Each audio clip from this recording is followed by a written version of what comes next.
কৰিছো ফাংফুং হাজৰিকাই। পাঞ্জাৱত 2জন সেনামাখি নিহত, অসমৰ 3জন সেনামাখি আহত। অসমৰ মুখ্যমন্ত্ৰী আজি নতুন দিল্লীলৈ ৰিক্সাৰে ৰাওনা কৰিব বুলি আজি বাতৰিত উল্লেখ কৰিছে। পাঞ্জাৱৰ সেনামাখিৰ মাজত গুলীয়াগুলি চলি আছে। গুলীয়াগুলি চলি আছে যদিও এতিয়াও গণ্ডগোল কমা নাই বুলিও বাতৰিত উল্লেখ কৰিছে। অলপতে শৰাইঘাট ব্ৰিজৰ তলত বেচা মাছৰ হেঁচা লাগি এখন পানী জাহাজ 3 টুকুৰা হৈ যায়। প্ৰশান্ত মহাসাগৰত দুটা দৰিকণা মাছ খাব নাপাৰ বিনিময়ত আজি ৰাতিপুৱা 9টা বজাত ব্ৰহ্মপুত্ৰ হোটেলত মৃত্যুবৰণ কৰে বুলিও বাতৰিত উল্লেখ কৰিছে। আপোনালোকে বাতৰি শুনিছে আকাশবাণী গুৱাহাটী লিংকি সিঙাৰ পৰা। যোৱাকালি দুপৰীয়া 12টা বজাত অসমৰ হাতীটো সাগৰটো ইপাৰ সিপাৰ হ'ব খোজাত মাউদৰ আণ্ডাৰপেণ্টটো খহি পৰাত হাতীটো লাজ পাই ডুবি যোৱাৰ ফলত সেনামাখি পাৰত হুলস্থুল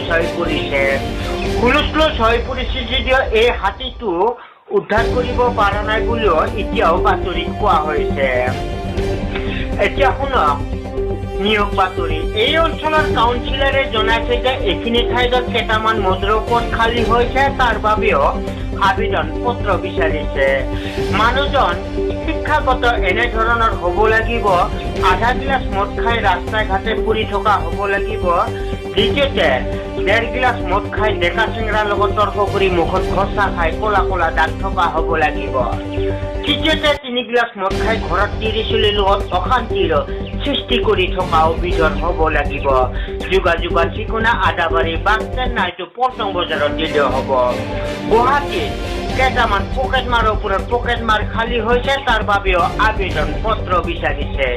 মানুহজন শিক্ষাগত এনেধৰণৰ হ'ব লাগিব, পকেট মাৰি ধৰা পৰি ৰাইজৰ কোবত পিঠিৰ চাল যোৱা হ'ব লাগিব। হিন্দী গুণাত 1 নম্বৰ হ'ব লাগিব। কোনোবাই মাইকী মানুহে কামাখ্যা মন্দিৰৰ পঠা ছাগল নিয়া দেখা পালে তাৰ হাতৰ পৰাও কাঢ়ি নিয়া ক্ষমতা হ'ব লাগিব।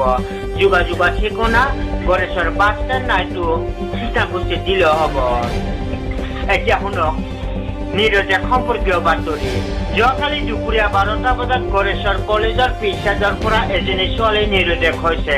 ছোৱালীজনী ওখই চাপৰকে চুটিকে হালে মেখেলা পিন্ধাকে বুকুত উঠা চুলিকেইডাল গোঠা, গলত গলমুনি, হাতত হাত ঘড়ী, পিন্ধনত শাৰী, কপালত ফট।